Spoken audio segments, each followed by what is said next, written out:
kowda luulyo waa maalin dahabi ah oo si qoto dheer ah ugu suntan taariikhda ummadda Soomaaliyeed. waa maalintii ay midoobeen waqooyiga iyo koonfurta Soomaaliya laguna dhawaaqay Jamhuuriyadda Soomaaliya, taasoo astaan u noqotay gobonnimada, midnimada iyo himiladii shacabka Soomaaliyeed ay muddo dheer u soo halgamayeen. Maanta waxaa laga joogaa 66 sano tan iyo markii calanka buluuga ah xidigta cad leh uu si sharaf leh uga babaday dal xor ah. waa maalin ay shacabka Soomaaliyeed ku xusaan guushii ay ku gaareen xorriyadda, madax-bannaanida iyo xaqa u leeyihiin inay aayahooda ka tashadaan. xorriyadda Soomaaliya ma ahayn hadiyad si fudud lagu helay, balse waxay ahayd mirihii halgan dheer oo naf iyo maalba loo huray. halgankaas waxaa hormuud u ahaa halyeeye Soomaaliyeed oo geesinimo iyo wadaniyad ku muujiyay sidii dalkooda looga dulqaadi lahaa gumaystigii shisheeye. halgankaasi waxa uu horseeday in 26 Juun 1960 ay xorriyad qaadato waqooyiga Soomaaliya, halka koodii Luulyo 1960 maalmo uun kadib ay xornimada heshay koonfurta Soomaaliya.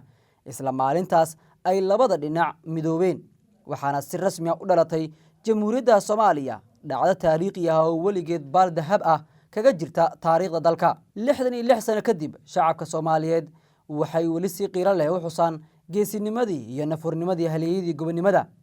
waa maalin lagu maamuuso halgankii xorriyadda, laguna xasuusto qiimaha ay leedahay madax-bannaanida, iyadoo la xoojinayo midnimada, wadajirka iyo ilaalinta qarannimada Soomaaliyeed.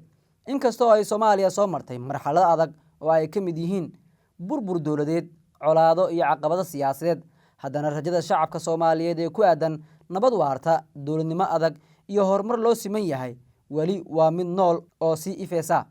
munaasabadan 66 guurada xorriyadda waxa ay sidoo kale fariin muhiim ah u dirtay jiilka cusub si ay u bartaan taariikhda dalkooda una ilaaliyaan qarannimada, midnimada iyo madax-bannaanida ay awowyaashood iyo sidoo kale halgamayaashoodii hore ay u soo hureen naf iyo maal. calanka buluuga ah ee Soomaaliya waxa uu weli astaan u yahay sharaf, midnimo iyo himilo qaran. xidigta shanta gees leh waxay xambaarsan tahay riyadii mideynta dhulka Soomaaliyeed, iyadoo xusuusinaysa in ilaalinta qarannimadu ay tahay waajib ka saaran muwaadin kasta. maanta oo ku beegan 66 guurada xorriyadda iyo midowgii Soomaaliya, waxaa shacabka Soomaaliyeed gudaha iyo dibaddaba la gudboon inay adkeeyaan wadajirka, is-ixtiraamka iyo jaceylka dalkooda si loo dhiso Soomaaliya nabad ah, horumarsan, mideysan, una noqota dhaxal sharaf leh oo ay ku faanaan jiilasha maanta iyo kuwa mustaqbalka.